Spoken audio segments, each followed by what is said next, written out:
Enfin, également, la mosquée de Karantaba, dans le Pakao, qui date du XIIIe siècle. Donc, nous avons souhaiter une pleine en tout cas, très bonne exécution avec ses collaborateurs. Je vous remercie.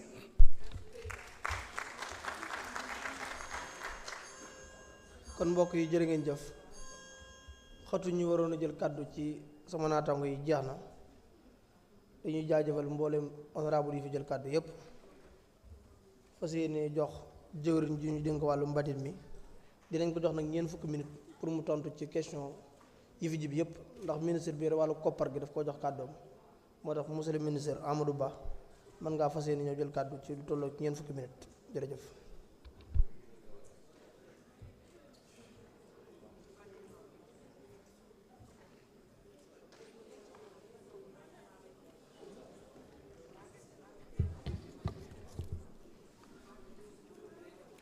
asalaamaaleykum monsieur le président maa ngi lay nuyu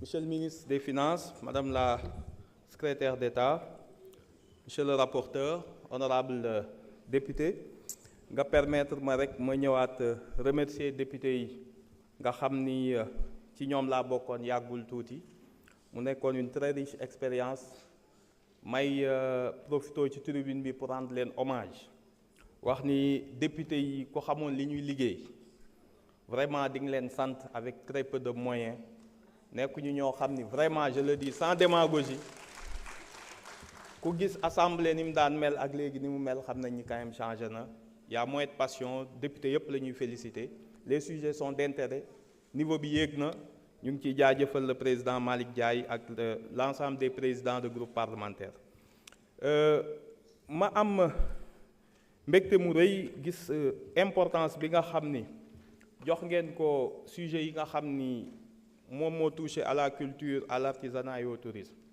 ma bëgg rek pour dans la manière de répondre pour essayer quand même embrasser vraiment question yi nga xam ni yëpp posé nañ ko njëkke peut-être par présenter les grandes lignes de ce qu'on souhaite faire après individuellement on pourra revenir sur questions yi nga xam ni spécifiquement chaque député posé na ko parce que c'est souvent des questions transversales wala des questions yoo xam ni daanaka ñoom ñoo bokk même base bi di wax ni rek ce qu'on a dit ku xool le ministère pour être honnête parce que tamit ay député ngeen mën a comprendre ni ce sujet li ñu ci wax mooy c'est un secteur extrêmement important qui occupe quand même l'ensemble wala la majorité des populations ci secteur artisanat tourisme ak culture la ñuy yëngatu mais suñu xooloon tey jii ci classement des budgets je pense que si on n'a pas le budget le plus faible ci yu gën a faible yi la bokk et je le rappelle quand même que entre 2024 et 2025 le secteur a perdu 10 milliards entre 2024 et 2025 on a perdu 10 milliards de budget peut-être plus du fonctionnement ministériel que peut-être une volonté de l'État de réduire les budgets li nga xam ni moom moo ci nekk ce qu'on souhaite faire ce qui a été dit sur la culture ak yëpp mooy c'est des secteurs yoo xam ni quand bien même day occuper population yu bëri benn feebar la ñu am ñoom ñëpp quasiment mooy le manque de structuration informel daf cee bëri kenn mënu laa wax lan mooy poids culture ci PIB kenn mënu la wax avec exactitude lan mooy poids tourisme lan mooy poids artisanat donc comme que nekkul sous les radars mën nañ jàpp ni amul solo entre guillemets bu ñu doon xool ci budget rek da ngay jàpp ni kenn jox ko importance mais li nga xamante ni moom lañ souhaité eu égard à contraintes yi ñu am wax nañ ko ci statistique dinañ ci ñëw un peu dans les détails di ngeen gis ni secteur boo ci jël dafa am ay problèmes spécifiques te suñu continuer doxalin bi nga xam ni moom lañ fi fekk à coup sûr dans 10 ans on va encore avoir les mêmes débats dans 10 ans dara du changer c'est pour ça que année bi ce qu'on essaie de faire avec vraiment l'ensemble des équipes c'est un peu de changer de paradigme complètement mooy ñu commencer par tout en continuant li nga xam ni mënul ñàkk poser une sorte d'année zéro pour que chaque secteur mën a commencer départ mais sur de nouvelles bases des bases saines yoo xam ni mën nga ko apprécier damay njëkk a ñëw ci culture yéen ñëpp wax ngeen le problème des sites culturels tey jii boo doon tàppee site culturel au Sénégal kenn amoo benn répertoire des sites culturels benn répertoire amoo ko xamoo ñu ngi wax yang-yang am na ay batailles yu fa am boo laajee sénégalais fu yang-yang nekk kenn xamatu ko c'est de l'histoire qu'on apprend mais mënoo ko situer donc site historique patrimoine historique bi Pinet-Laprade le fort de Pinet-Laprade man peut-être temps yi bi ma ñëwee sax laa xam ni ab fort Pinet-Laprade am na donc c'est ça la difficulté on n'arrive pas à xam site yi fan lañ nekk avant ñu ko valoriser moo tax la première des choses qu'on va faire cette année c'est de dire bon on a un budget boo xam ni bëriwul je pense que le ministre suñ ko présenté dara le gouvernement je pense que dinañu accompagner la première chose à faire c'est de faire une sorte dans tous les secteurs benn atlas culturel qui va regrouper boo xam ne daf ñuy génneel l'ensemble des sites historiques fu mu nekk ak le patrimoine fan la nekk fan moo am fort fan moo amoon des grandes batailles fan moo amoon ay bâtiments yoo xam ne war nañ ko ñu am ci une visibilité ñu mën ko gis nga xam ni boo cliquer ci site historique du Sénégal di nga xam un tracé à suivre parce que c'est à partir de cette visibilité ngay mën a valoriser le patrimoine loolu c'est essentiel et je pense que ce soit sur tourisme et le reste dinañ ko defee noonu. L'autre chose bi nga xam ni c'est un enjeu majeur wax nañ ko sur toujours bu ñu ñëwee ci secteur culturel mooy la protection sociale des acteurs avec le statut de l'artiste, la protection des droits voisins.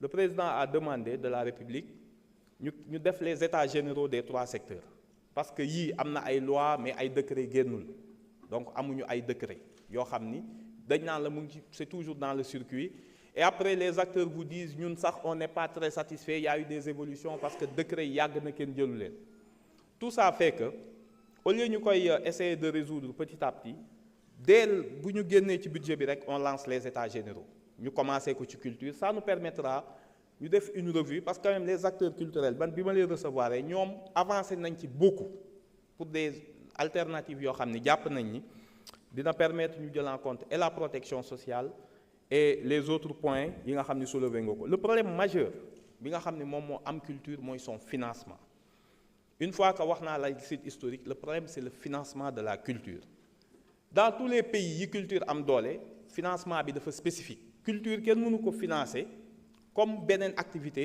artiste bi aussi mënoo ko jël en compte comme un agent économique yi nekk ci yeneen secteur mënul nekk ñun le mécénat au Sénégal amul y a pas un statut du mécénat te ñooñu moo mën a nekk ñoo xamante ni mën nañoo dugal xaalis tout en sachant que l'État day défiscaliser loolu c'est une source boo xam ne on ne l'utilise pas assez beneen bi nekk mooy l'implication des banques fii banque du financer par exemple les films beaucoup de difficultés bi ñu am mooy tous dépendent des fonds de l'État te fonds bi bëriwul pourtant on a des films yoo xam ni ça remporte des prix à l'international chaque fois on a toujours des prix et les salles de cinéma sont remplies banques yi donc suñu leen poussé ba ñu comprendre ni les films là sont bankable je pense que ñoom dinañ ci dugg jël ko loolu c'est extrêmement important ñu régler la fiscalité le financement innovant génne ko par les banques wax aussi le mécénat loolu bu ñu ko amul on va être extrêmement limité ci wàllu culture aussi gis ngeen ni c'est un secteur bi dafa am potentiel mais comme li may wax l'infrastructure n'existe pas à part Dakar doo gis fenn fu am salle de cinéma à part Dakar dafa mel ni les autres amuñu droit à la culture salle de cinéma Dakar yi c'est quasiment dafa fees a fees même je parle de Dakar centre-ville boo demee ci banlieue amul c'est ça les enjeux il faut que ñu am une politique boo xam ni toutes les régions au moins dinañ am benn cinéma loolu li muy mën a indi ci activité bi parce que on peine à avoir nit ñi di tourner film yi yéen a ngi wax acteurs yi ñu ngi Kër Massar ñu ngi fi mais tant que l'offre film yi ñu war a tourner yépp bëriwul forcément acteurs yi du bëri ci ñoom débouché mais si on avait des salles de cinéma partout nga xam ni ku def film nit ñi mën a seetaan et cetera loolu moom mooy dundal secteur bi kooku c'est un grand problème pour culture ñu am les salles de cinéma beneen problème bi nga xamante ni c'est extrêmement important te ñun ñu bëgg ko lancer pour développer vraiment suqali le secteur ñun la culture dañoo war a participer à une chose essentielle, c'est soutien aux politiques mémorielles. Xam nga, je donne un exemple. Ça a été lancé récemment, le livre blanc sur Thiaroye. Tout de suite, nous, en tant que ministère de la Culture, qu'est-ce qu'on veut faire? On va lancer un appel à projet de dire, on a un livre blanc qui est la version officielle de l'histoire de Thiaroye du Sénégal. On l'assume. Mais pour nous véhiculer, pour nous bailler l'histoire de livre blanc, mais ça va faire chou blanc au niveau de la mémoire des gens. Parce que on lance un projet pour que nous tournions un film, mu nekk l'histoire de Thiaroye dans sa version officielle telle que portée par l'État du Sénégal. Loolu amené ñu à une autre innovation bu ñu bëgg a dugal rapidement dans le domaine de la culture, mooy ñu créer une chaîne culturelle propre au ministère boo xam ni ça prend culture, tourisme, artisanat. Loolu mooy permettre les sites touristiques yi ñu am ñu mën a am ak les diversités culturelles bi ngeen fi wax yéen ñëpp foisonnement culturel bi am. ci dëkk bi une chaîne culturelle parce que les gens sont en demande de leur culture. Malheureusement ñun suñ télé yi y a que des trucs commerciaux la ñuy gën a lancer loo xam ni ça fait de l'audience mais peut-être amul benn valeur. Donc buñ ko defee da ngay gis Ushuaïa TV ñiy dem xam nañ c'est des chaînes yoo xam ni les gens peuvent rester des heures di ko suivre. Il nous faut cette chaîne culturelle qu'on va lancer bientôt en collaboration avec le ministère de la Communication. Donc si nous revenons un peu sur l'offre culturelle, encore une fois, on a besoin, mais très rapidement, au-delà de cette chaîne, d'avoir une offre culturelle. Surtout, je remercie d'ailleurs les DG de Sorano au Grand Théâtre. Il faut nous avoir une programmation culturelle visible. Grand Théâtre et Sorano, chaque week-end, nous devons faire une activité culturelle. Lolo, c'est une offre culturelle. Il nous faut nous sonner, nous tel qu'on faire, sinon on aura beaucoup de problèmes. Je vais revenir rapidement sur le tourisme pour avoir un peu de temps pour répondre aux questions. Question tourisme, c'est des problèmes structurels avec le tourisme. On a un problème de statistiques. Quel est le tourisme Quelle est la nationalité? Du coup, pour nous avancer, c'est compliqué. On a prévu, avec peut-être le ministre des Finances, si nous avons un logiciel que l'hôtel d'utiliser, qu'on travaille avec la police de l'air et des frontières un peu, ce qui est l'équivalent du PAF-FENEN, nous avons au moins touristes. Pourquoi nous sommes intéressants? Parce que si on sait la nationalité des touristes, nous pouvons conquérir les marchés et ces autres marchés, nous utilisons. Les Chinois, nous avons 10 millions de touristes. Nous avons sans problème, vous lever quelques problèmes spécifiques. Si vous allez en Arabie, les pays arabes, nous on a besoin, nous avons des immeubles, on a visité partout. Nous, ce qu'on cherche, c'est vraiment la spécificité. C'est un pays qui nous intéresse. Mais on consomme le tourisme différemment des Européens. Donc, nous devons pour adapter cette offre culturelle. Donc, pour nous, c'est extrêmement important. Mais de façon globale, et ça me permet de répondre globalement sur la SAPCO et King Fat et Yoyinwa. Pour la SAPCO, c'est un problème majeur. Les députés doivent au-delà même de l'Union. Jusqu'à l'arrivée du DG en 2023, les rapports qui sortent montrent que SAPCO viable. SAPCO, entreprise, société, plus de 500 employés là. Amul grille salariale. La moyenne des 500 là, il touche 600 000 francs par mois. Si on le prend par moyenne. Les directeurs, nous avons fait un salaire tous les directeurs qui ont succédé depuis 2023, jusqu'en 2023. Parce que de catégorie 1, nous avons sur salaire. Nous revaloriser les salaires, surtout l'année 2023, c'était catastrophique. Augmentation salaire, il y a plus de 300, presque 500 millions. C'est des choses graves, il faut de fonctionnement. Amoul grille de salaire. Amoul grille de salaire. Vous avez un agent de sécurité qui a 600 000, qui a 100 000. Qui dit balai a 500 000, qui a 100 000. C'est quel monde leur opacité bi fa. Ils ont beaucoup de dettes. Dettes fiscales, dettes sociales, bu ñu yoré amuñu IPRES li ñu leen yoreel c'est presque 1 milliard. Bu ñu taxawul ñu régler lolu ba paré. Régler la question des agents ba régler xool on fait un plan social avant de continuer mënoo yor 500 agents yoo xam ni liggéeyuñu chaque jour ils sont là parce que bu ñu bëggee mënuñu liggéey. Vous ne pouvez pas avoir besoin de 500 agents. L'autre, c'est un problème de fond qu'il nous faut régler avec le nouveau directeur. On s'y est engagé avant de lancer l'ENN. Parce que ce qu'on viabilise, c'est des fonds perdus. Chaque année, 4 milliards. Entre 2023 et 2024. Une augmentation de presque 2 milliards. Quand on gérer 4 milliards, type entreprise, après on veut développer ou de budget, nous avons juste pour payer des salaires. C'est un problème énorme de la SAPCO. L'offre touristique doit être revue. Il faut que le front de mer, Pointe-Sarène, ça a été dit, et les autres, soit réservé aux hôtels. Impérativement, on doit se battre pour que le front de mer privé du Kodjel, l'Oudoul faut construire un hôtel. Un hôtel, c'est 500 emplois, pour des résidences, là, gardiens là, et femmes de ménage. Donc, l'affaire est d'importance. Et c'est le domaine, nous avons sali. Nous avons une station balnéaire.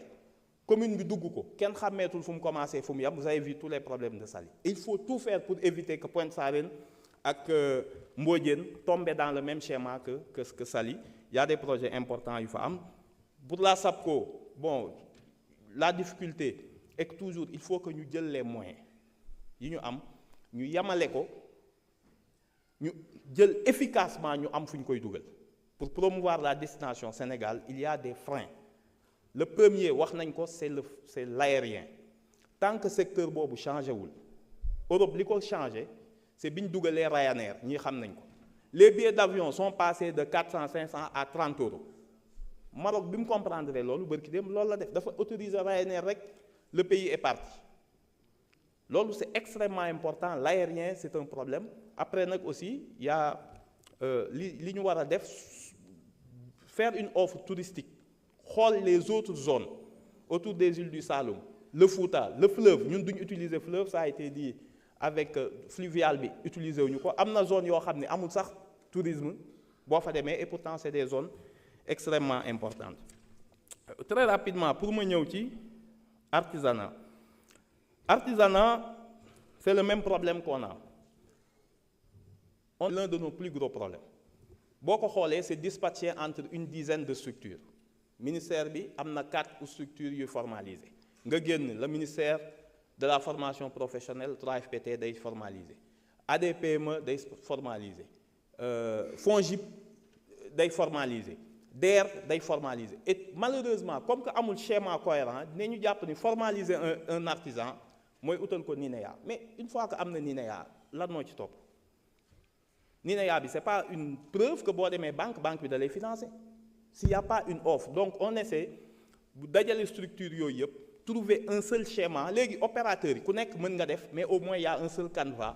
Nous pouvons enregistrer pour superviser. C'est un premier problème de l'artisanat. L'autre problème, c'est sur la Zampa. Ça a été dit, Zampa, c'était un excellent projet. Malheureusement, nous avons dimensionné, ça ne peut pas attirer les professionnels et les mécaniciens. Nous, ce qu'on essaie de faire, c'est de faire de la Zampa, changer le modèle. Audit le njëkk a lancé parce que c'était 2 phases de 15 milliards, mais qui ni bon pour nous inaugurer pour des raisons politiques, dañoo tibb ci première phase bi mottalee ko deuxième phase bu nekk benn affaire bu jaxasoo boo xam ni mënatoo xam lan mooy relever de la première phase ou la deuxième phase. À ce stade, on va arrêter jusqu'à ce que nous puissions. Mais de façon globale, le projet il est bon suñ ko changer. Et ce qu'on essaie de faire nous, c'est en plus yóbbu fa mécanicien yi. Nous changer destination, on veut faire de la Zampa le plus grand parc automobile du Sénégal. Service c'est un contrôle technique avec le ministère des Transports. Nous avons un centre de contrôle technique. Nous faisons un port, nous avons des pièces détachées dans la Zampa. Nous avons un centre donc, de pièces détachées, un centre de contrôle technique. Nous avons aussi le plus grand centre pour nous jaayee voiture d'occasion. Fofu lay nek ci Zampa bi. Comme ça Dakar mën nga ko vider, kenn du fa exposé ti. Il y aura un site internet chaque week-end, ce sera képp kuy jëndati auto, da ngay xaar samedi jot nga daw ci Zampa ba. On veut vraiment changer ce concept là ba nga xamni attractivité bi dina tax problème bo am ci sa auto, da nga xamni fofu bo fa démé di nga am pièce que ce soit les pneumatiques et tout ça. bu ñu ko concentrer foofu je pense que ça va régler beaucoup de problèmes. Par rapport donc toujours à l'artisanat, il y a un secteur, une filière extrêmement importante boo xam ne li ñu mën a arranger, ça a été dit sur les céréales locales, la valorisation des céréales locales. Ce qu'on a, c'est qu'on ne valorise pas assez. Dëkk boo dem am na un groupement de femmes bu ciy ne mais li ñuy def c'est pas comme ça. Le problème c'est que tant que utiliser wuñu ITA, l'Institut de technologie alimentaire, mu certifier ñu, on a un chef et 2, 3 ou 4 yoo xam ni il participe à des championnats mondiaux. Moom mën na la defal à partir des céréales locales, on l'a vu en dégustation. Boo jëlee carotte bii ñuy xam parfois naan sur xamuñu lu ñu koy toggee et cetera dañ mën na la ci defal ay croissants mën na la ci defal loo xam ni ce qu'on ñun cherche c'est bu ñu structurer filière bi mais foog ñu structurer ko. waa COUD dootuñu jënd commander ci pain mukk à partir de céréales importées. On peut le faire pour que COUD, plus de 100 000 étudiants, il faut regarder ñaata la. Dans les casernes, dans les prisons, ñoo xamante ni ils ont besoin.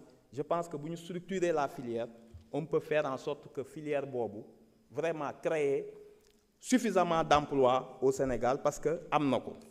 Lii mooy vraiment les grandes lignes. Ce qu'on cherche nag avec le maître du budget pour cette année, c'est de faire en sorte que chaque secteur am quelque chose. Ça a été dit par l'honorable député Mbaye Dione.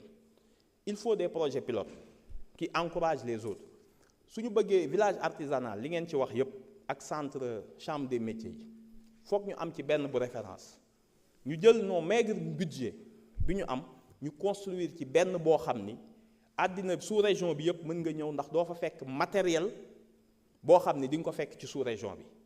Loolu mooy def émulation pour ñu yéeg un peu niveau génn ci artisanat aussi artisanat boo xamante ni amatul technicité loolu tamit c'est pas bon. Bu ñu demee ci loolu foog ñu def ko pour benn chambre de métier wala il faut impérativement qu'on aille vers là. Comme pour les centres culturels, chaque secteur dafa war a am quelque chose boo xam ni su demee ci tourisme on a beaucoup de réceptifs à l'abandon. Pourtant yëpp yi sont prêts à 90%, li matériel moo ci manqué. Qu'on utilise les fonds pour rendre le réceptif hôtelier important et intéressant. Donc yi mooy vraiment quelques grandes lignes yu ñu bëgg a def année bi def une révolution dans chaque secteur structuré ko ba nga xam ni dinañ ko mën a kii. Pour répondre rapidement à certaines questions, pour le fort de Bakel et le pavillon René Caillé et la diversité culturelle, donc le Conseil national de mémoire du patrimoine historique, c'est une directive du chef de l'État. L'atelier de lancement du processus se tiendra les 15 et 16 décembre. Donc, honorable loolu, c'est un problème qui touche énormément de secteurs. Je pense que les États généraux aussi dina ko répondre. Sur le droit d'auteur, ça a été posé par beaucoup de députés. Donc, il y a les décrets d'application et la signature des rapports de présentation par les différents ministres concernés et la signature du décret. Mais entre-temps aussi, tous ces projets dañ koy tegaat sur les états généraux qui vont être lancés. Dañ koy def circuit court pour que bu ñu fa génnee décret yi kenn dootul wax l'année prochaine jëluñu ko. Mais am na ay adaptation entre la prise de la loi ak décret bi ak application bi ñu gis sur le terrain day laaj ñu questionner waat sujet yooyu. Pour la biennale de Dakar, honorable Fatou Ngom, li nga wax am na solo trop, mais biennale bi comme je dis c'est un important rendez-vous. Mais le modèle dañ koy war a changer. Biennale bi chaque 2 jours bu ko état financé wul chaque 2 ans du dem. C'est un important rendez-vous culturel, deuxième ou troisième événement culturel au monde. Mais on a besoin, amuñu site. Biennale c'est au palais de justice. Palais de justice dañu koo abal. Donc on essaie de sécuriser d'abord un site, valoriser ce site et permettre que mu am un nouveau modèle économique boo xam ni à sa dimension war na mën a financer boppam suñu changer le modèle économique. Pour intégrer les villages objectifs. Ça ici c'est donc la liste des sites historiques classe et dynamique. Donc il faut que ñu boole ci collectivités yi, mais comme j'ai dit rek tant qu'on n'a pas ce répertoire, cet atlas des sites touristiques culturels, on ne va pas s'en sortir. C'est comme les chambres de métiers yëpp ñoo yam même caractéristique. Da ngay defoon ni boo ci duggee chambre de métier village artisanal que le temps s'est arrêté depuis les années 60. C'est toujours le même bâtiment, le même fonctionnement, dara amu fa, etc. Ça nécessite des mesures courageuses, des réformes courageuses du secteur. C'est ce qu'on compte envisager. Bëgguñu jiitu acteurs yi sur ce qu'on veut faire, mais li ngeen wax ci village yëpp je vous assure que tant que jëluñu benn bu pilote ñu dugal fa xaalis bu bëri des milliards mu nekk émulation pour ñi si des mais tant que le maigre budget da ngaa jël ñamal kii benn affaire bi du changer. Pour dynamiser un secteur parfois day laaj ce genre de méthode radicale nga jël benn dans une région du centre du pays wala plus éloigné nga def ko benn modèle boo xam ni mooy servir pour tous les autres. Pour Tandjigora, donc bibliothèque de Bakel, effectivement on veut redynamiser les CLAC.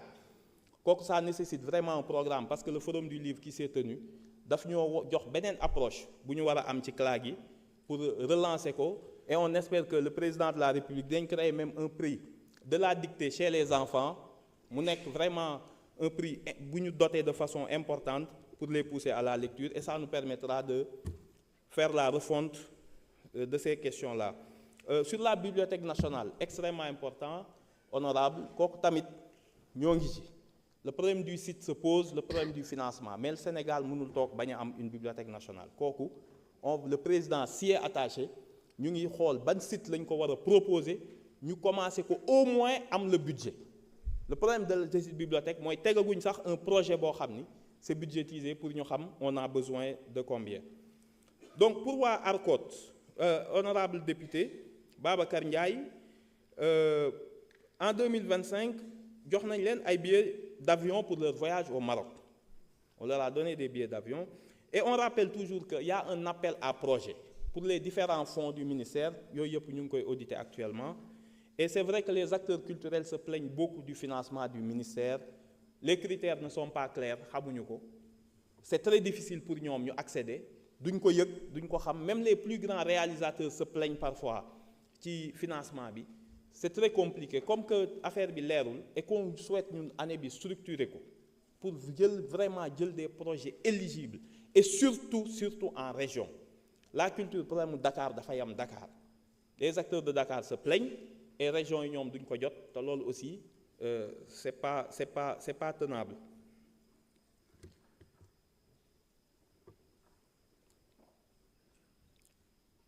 Donc le tourisme religieux, honorable Mbène Faye wax nga dëgg keroog j'étais à l'intronisation des chefs 3 dignitaires, le grand jaraaf, le ndey ji réew et le saltigué. Assisté naa ko sur instruction du président de la République maa ko fa représenté et je disais au grand serigne de Dakar Ablaye Matar Diop man ko vous voyez devant nous le problème culturel qu'on a. Dignitaires yëpp ñëw nañ sol seeni yére man ko yére yi ñu sol ñun amuñu benn signification ci yére yi kenn xamul te pourtant l'histoire des Lébou ak l'histoire du Sénégal presque benn la et le cours magistral bi mu ñu jox moo ñuy wan vraiment la méconnaissance qu'on a de l'histoire du Lébou. Ak statut bi nga xam ne am nañ ko ma ni ko voilà l'idée qu'on a de créer une chaîne culturelle à partir de cette chaîne culturelle loolu yëpp dinañ ko mën parce que bu boobaa yow c'est pas une course à l'audience ngay def da ngay def la vulgarisation et je pense que loolu dina leen dina baax ci ñoom. Pour le tourisme religieux wax ngeen dëgg Makka ñoom ñëpp c'est les pays du Golfe ñoom dañ ciy investir bu baax a baax ñun nag on a un modèle à trouver. Parce que chaque famille religieuse ak ni mu jàppee noonu la tourisme religieux war a amee ci dëkkam il faut kon ñu bàyyi leen état mënul ñëw dugg ci benn dëkk ni ko nii nga ñii dañoo bëgg hôtel ñii ni ñoom non pas modèle hôtel d'autres modèles et puis ça se consomme quand même avec un certain encadrement et je pense que ñoom ñoo war a génne bientôt fan la ñu war a dem.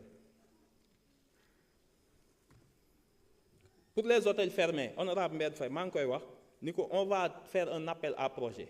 Pour am ko ñu reprendre les hôtels fermés parce que yàq xaalis bu bëri la diaspora bi on l'utilise pas assez le tourisme diaspora mënuñu ko relancer tant que ces hôtels restent fermés c'est une niche exceptionnelle suñu nee Maroc am na 20 millions de touristes cette année 20 millions ils ont plus de 7000 milliards de recettes touristiques année bi c'est parce que aussi ils comptabilisent leurs citoyens comme des touristes ñun nag duñ ko def ñu jàpp nañu touriste rek mooy ko nga xam ni daa xees jóge fee ñëw alors que ki jóg dëkk Europe bu ñëwee Sénégal il est considéré comme un touriste normalement mais ku ñëw fii Dakar à part visiter monument dem Gorée wala Saly dootoo def tourisme da ngay ñëw toog parce que amoo offre touristique boo xam ni c'est adapté à la diaspora et je pense que kooku c'est extrêmement important pour les hôtels. Le code du tourisme man maa wax nañ ko delloo si heure bi waroon ngeen ko kii mais le code dafa am yu bëri ci manqué l'hôtel Radisson wax nañ ko code bi réglé wu ko les hôtels fermés réglé wu ko ma ni code bi bu ñu ko promulgué y aurait beaucoup de manquements derrière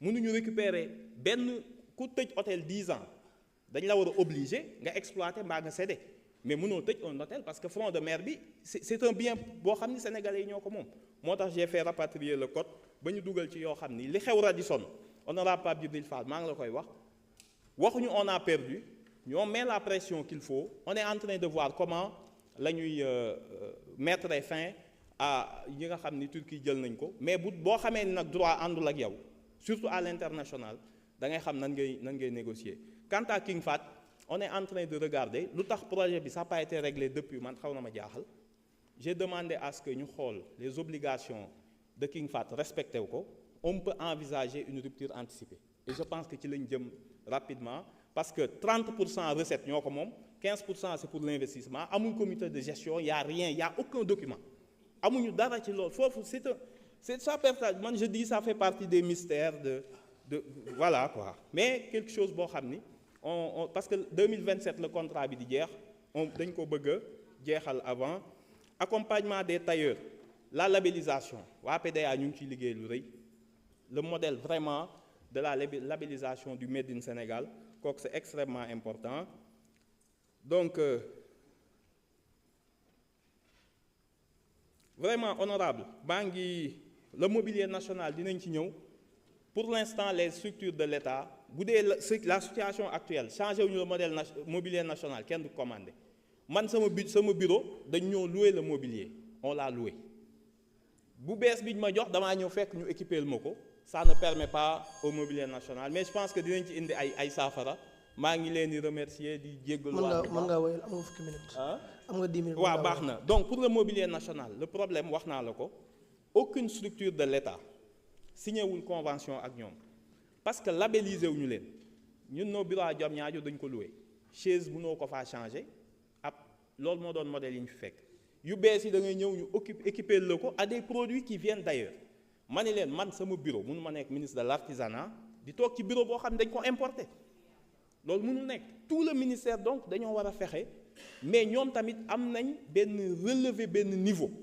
bu ñu leen war a appuyer pour que quand même l'ergonomie li ñuy defar mu nekk quelque chose de conforme am sécurité mais ils font de très belles choses ñun on s'équipe avec du TOC qui coûte cher alors que ñoom ils ont quand même des choses merveilleuses ñu war ko mën a utiliser donc pour le mobilier national vraiment c'est exceptionnel que ñu utiliser ko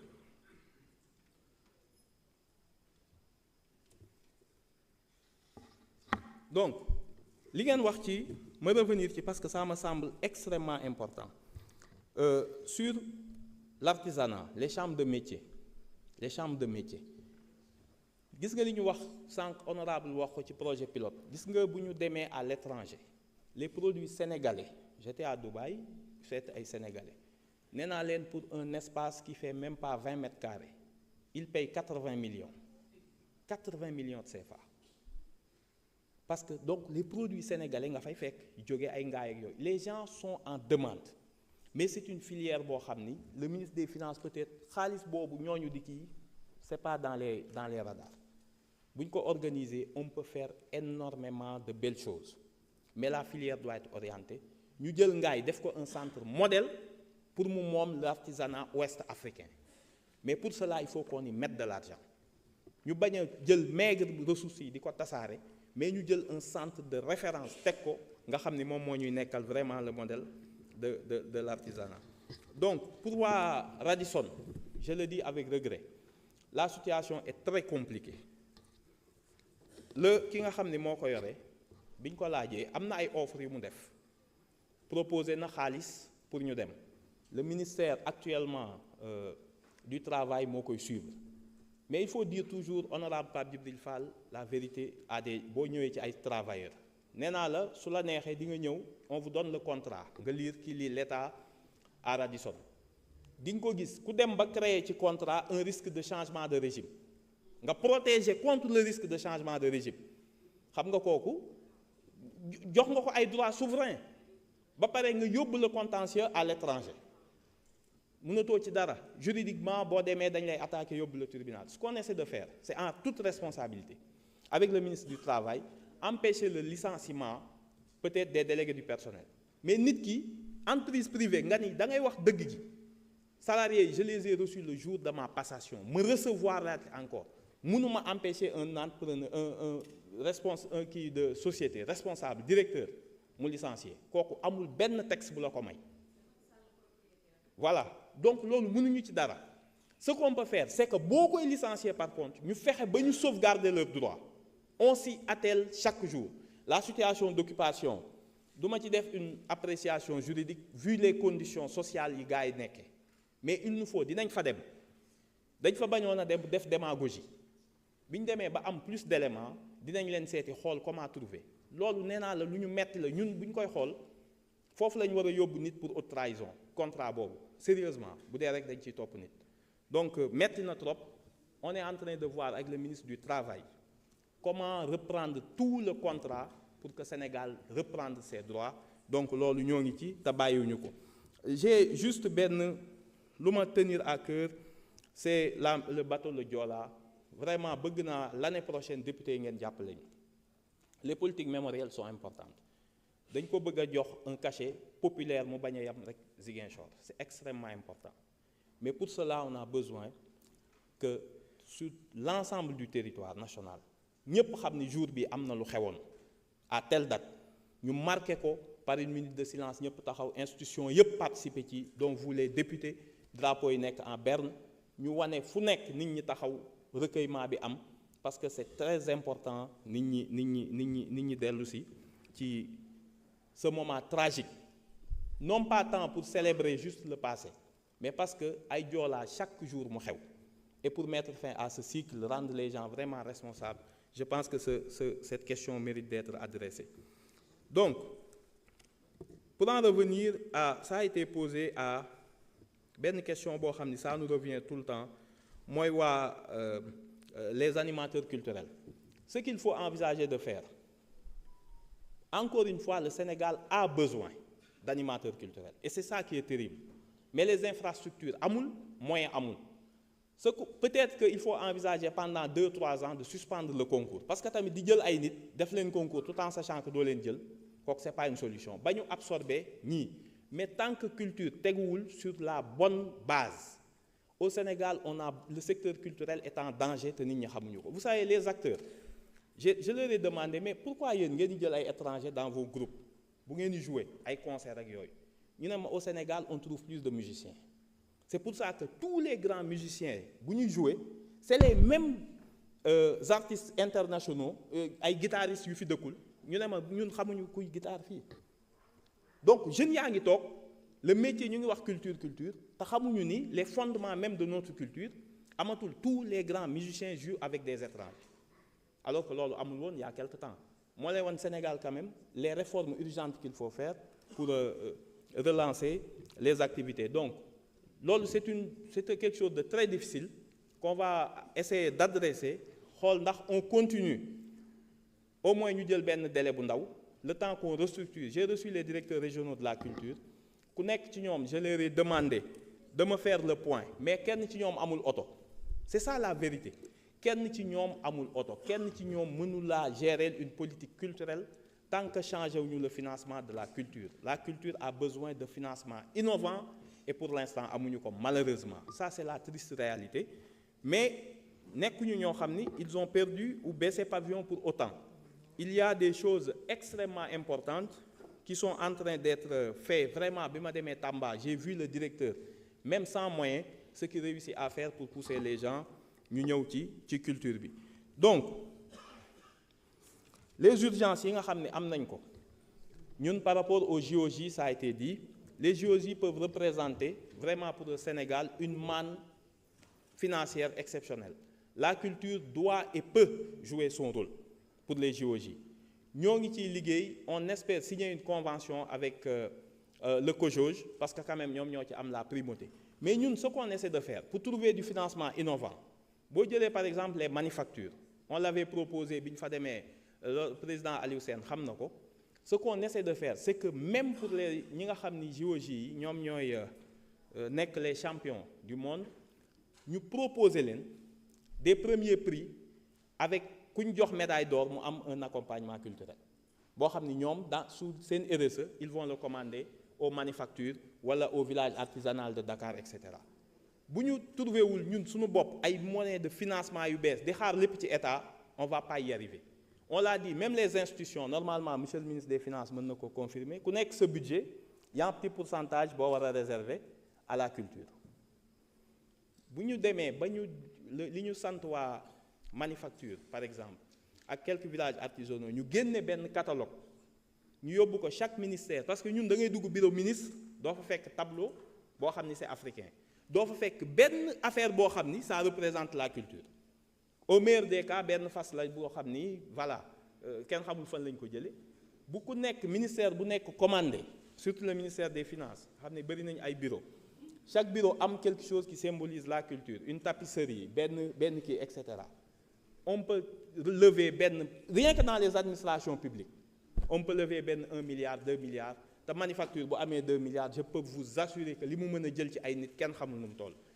C'est pas du bricolage ce qu'on essaie de faire c'est teg le secteur ci benn axe boo xam ni dootuñu ko wàcc donc ça nécessite tous les services ñu xam fan lañ bëgg a jëm ñu créer une offre culturelle crédible artisanat ñu relever le niveau comme essayer de le faire vraiment appeler à tous les autres services l'offre touristique ñu concerté wu en attendant la rationalisation qui doit arriver entre SAPCO et l'ASPT ñu xool nan la ñuy def pour structurer l'offre touristique mën a attirer des investisseurs.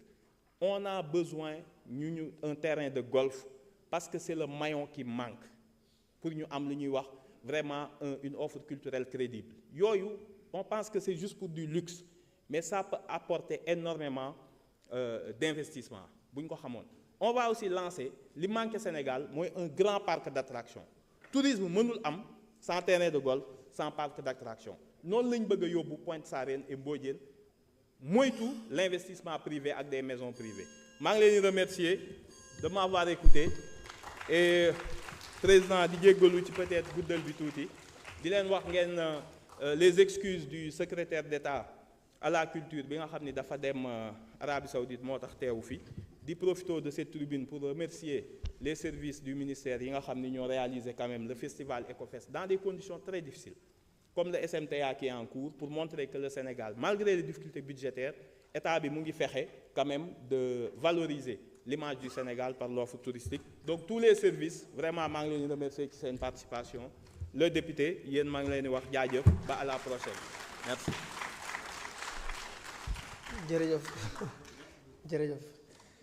jërëjëf Amadou Ba jóoru wàllu mbatin bi waxtaan wi ñu seqoon nag jeex na ñu ngi lay jaajëfal sa ministère bi yëpp tontu yi leer na ci ku bëgg a dégg kon jërëjëf kon ñu jublu ci wàllu vote gi kon dañuy jox rapporteur mu ñëw jàngal ñu bis bi incha allah.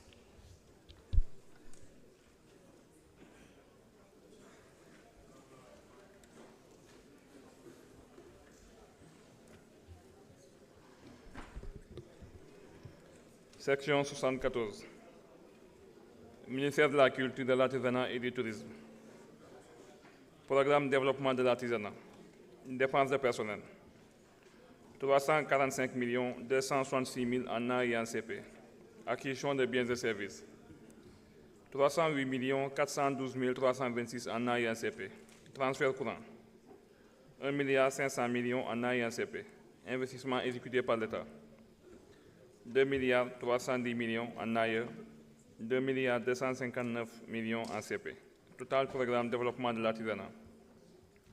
4 463 678 326 en AE, 4 212 678 326 en CP.